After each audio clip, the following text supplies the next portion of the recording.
Hey, what it do, y'all? It's your boy E2 Blue coming back at you again. And playoffs week, y'all. Cowboys in the playoffs. 10-6 record ending the season. And Happy New Year again to everybody. Hope everybody had a good time on New Year's Eve. Nobody got into any trouble or did anything crazy. Blessed to be here.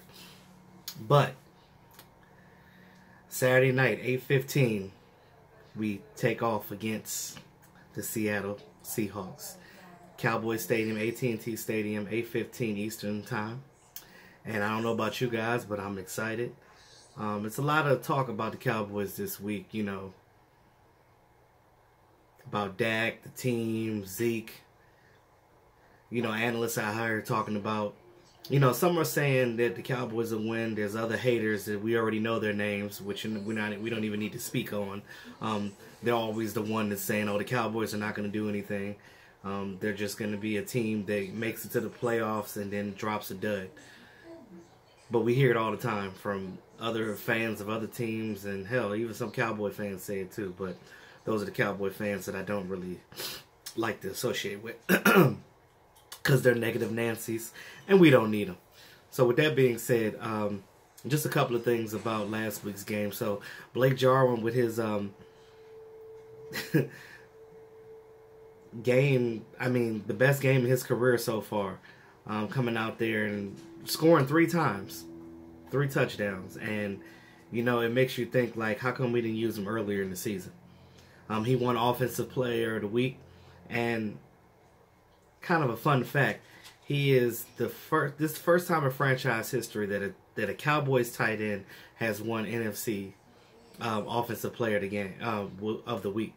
Jason Witten didn't win it, nor did Jay Novacek. So you look at Pro Bowlers like that and guys that's, you know, Hall of Famers and future Hall of Famers. You know, you look at Jason Witten and you're like, wow, he never won an NFC. But you think about it, like, Jason Witten wasn't a big guy on touchdowns. Like, he'll get one here and one there, and he'll have a game where he'll have a bunch of yards. But the way that we used Jason Witten was the fact that he was reliable. He was that steady guy. He was that guy that was going to catch the ball and get you a first down off of a third and whatever. So he was Mr. Reliable. That's what he was. So he wasn't a guy that was big on stats. You know, when you win Offensive Player of the Week, you know, it's a stat line. That's what that award is really. I mean, but either way, I'm not going to downgrade. Blake Jarwin still did his thing in the game. He caught better, and, you know, that's what we want to see going forward. And, you know, Seattle's going to have to look at that. When we play against Seattle this week, they're not only going to have to look at Amari Cooper and Cole Beasley, but they're going to have to watch these tight ends too, because, you know, they might put Schultz in the fold too. You never know. I would love to see Rico Gathers do something before we get rid of him. I mean, playoffs, and I've mentioned this before, maybe to the guys, but this is the time of the year where all the best teams are playing right now. There's no team that you're going to play in the playoffs where you're like, oh, that's going to be an easy win. Because, you know, you got to make it there. So, they got to be on their A game. That playbook that you were using in the regular season, you got to toss that to the side. You got to come with a whole new game plan for playoffs. We've already played and lost against Seattle earlier in the year. I think it was week 3. So you look at Seattle and you're like, okay, they know the Cowboys. We played them this year. They're similar to the Cowboys in the way that their defense is playing right now, and the way that they don't have as much as a dynamic runner as Zeke, but they can also run the ball. And I look at Russell Wilson as a better polished Dak Prescott. You know, when you look at when Russell Wilson came in the league, you know, now he's in his 7th year, I believe. But you look at when he first came in the league, he was a guy that, he was good, but he was a raw talent. And he was somebody that we knew that he was going to be good. But he was a 3rd-round pick. You know, he had mechanic issues, just like Dak. He had a great coaching staff over there to help him out, and he had a team around him to come together and do some things. And Now look at him, 7 years in, now he's manning that, and he's a triple threat himself, and he can beat you in many ways. So, you know, I just look at Dak has the potential to do that and be that in the next coming years. Now, I see that how he's progressing now.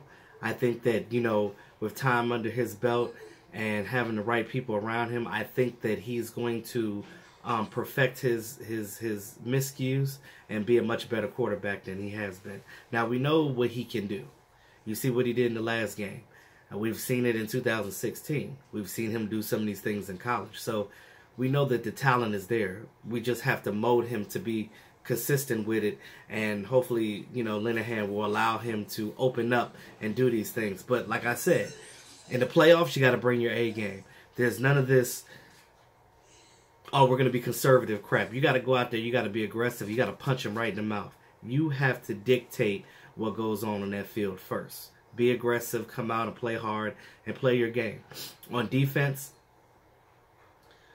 put pressure on the quarterback, you know, stay in your lane, you know. One thing that I realized about this offensive line this year, we've had a lot of injuries, and because of that, with left guards coming in and out, you know, that guy right next to Tyron Smith, you know, when I look at some of the things, all the holding calls and some of the miscues that he had, when you're playing offensive line, all 5 guys work as one unit. Now, when you can trust the guy next to you to hold up his block, you got your man. But the Cowboys line does a lot of pulling. We have a more athletic type of line. This is what I need you guys to understand. The way our offensive line is set up is our guy, we pull, meaning when the running back is running behind the line, sometimes they'll slide the line to the right or to the left depending on the blocking and the coverage that they're trying to get, those second level blocks. Now, our offensive line have linemen, and for the most part have been really good at that. You know, I think that's one of Connor Williams' strengths, is his pulling and his athleticism, the way that he can move. But once he learns on his punches and in the off season get more strength, I think that he can definitely be that starter that they can trust. Now, he's been getting better, you know, over the season, much better than he was in the beginning. But you look at it like this: when Tyron Smith has somebody next to him, for the most part, it has to be consistent. He has to be able to trust that guy, and he's still trying to get that with Connor. And I guess Sulafilo too. Now, Sulafilo got injured again, so he may not be available for this game, but Connor Williams, in fact, would play in that spot if he can't go. So I look at it like this. Our offensive line, you know, if they stay working as a unit, I think that things will open up for Dak. They blocked pretty decent for Dak this time. He was able to get some guys open and things of that nature. So that's a plus. So, you know, I've been praying for Tyrone Crawford coming back from that neck injury from the Tampa Bay game. You know, they rested him last week, and he looks like he's ready to go. So I think he's going to play this week. I'm pretty sure it's all hands on deck at this point. They limited Tyron Smith and Zach Martin, but that's only because, you know, Veteran Day, Wednesday. You know, they get that Veteran Day because, you know, you want them fresh for the game. So that's the bottom line with that. I'm pretty sure that they're going to play. They're not going to sit out. It's a playoff game. Ain't nobody sitting out unless you're on IR or like you're really hurt. Because the thing about playoffs is when you're injured, a lot of that stuff goes away because, you know, it's playoff time and it's ready to, and you guys got to be ready to go. So Ezekiel Elliott, they didn't play him this week, but he still won the he still got the Russian title. And they interviewed him this week, and he is ready to go. He basically said that, hey, if we had a game today, I'm ready to go right now. So let's go out there.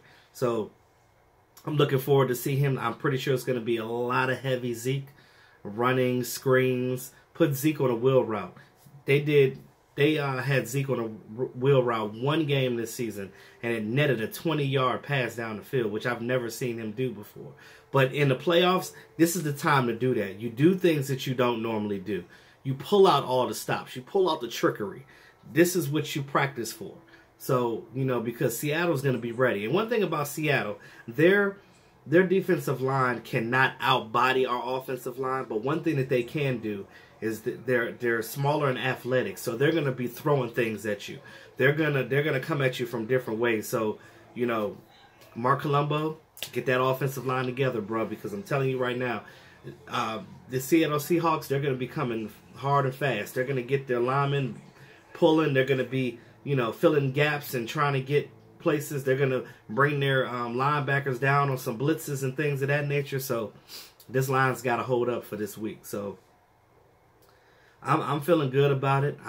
You know, a lot of people say that this game is do or die for Dak. You know, this is it's gonna be it's gonna be a lot of judgment going on, and it has been this year. You know, some people say if we lose this game, Jason Garrett may be gone. You know, but I want to see Linehan gone first if that's the case. If they're gonna cut anybody on this coaching staff, I'd rather them get rid of Linehan. That's just how I feel about that. But let me know what you guys think about that. But you know, Saturday night is the night. I'm super excited. You know, it's already Wednesday. I mean, I can't stop thinking about it. You know, I'm just looking at all these different articles and listening to these analysts, and you know, I don't listen to what they say and believe anything they say, but it's funny. I just like to see who says what. If somebody says something positive about Dak, or they're saying something negative about the team and things of that nature. But you know, you got some analysts out here that's actually, you know, rooting for the Cowboys to win this playoff race, mainly because they're at home. But we'll see what happens. Now, thank God we don't have to go to the Seahawks, because you know, playing in that stadium is rough. It's rough as hell. So I just look at it as, you know, better that we're playing them at home. And let's get this W, y'all. Let's get through these playoffs, because you know, Dak needs this. This team needs this. Us as the fans need this. You know, because we haven't had much to cheer about. You know, we cheer about good seasons. We cheer about divisions, but we haven't won an NFC championship in a long time. We haven't won a Super Bowl in a really long time. You know, after the 95 season. So you look at that and you're just like, okay, well, we need to get better. We need to get better. You know, shout out to the guys that made the Pro Bowl, you know, on the team. You know, the guys that got snubbed, it's okay. We still know their talent, and we root for those guys all the time. But speaking of Jalen Smith, he's one of the finalists for the Dick Butkus Award for the year. So hopefully, you know, he gets that, you know, even after getting snubbed from the Pro Bowl. But I'm not thinking about the Pro Bowl. I'm thinking about the Super Bowl. Now, you know, I'm not saying that the Cowboys are going to go, but if they do, we're going to have a lot to cheer for. And I'm going to have to find a way to get there somehow, some way. You know, the Atlanta Falcons are hosting it, so we'll see what happens with that. But, again, 1 week at a time, let's get through the Seattle Seahawks. So, you know, as of course, since the game is on Saturday, I'll be doing my matchup video most likely on Friday to get that out the way. Or I might do it Saturday morning. Who knows? Depends on how I feel. But you will have that to look forward to before the game. So, with that being said, that's all I have for right now, you guys. Just wanted to come and chat with you guys this evening on this hump day. Getting ready for playoff Saturday. Playoffs? That's what I'm talking about. How about them Cowboys, y'all? This is your boy E2 Blue, always keeping it real. Y'all have a great evening.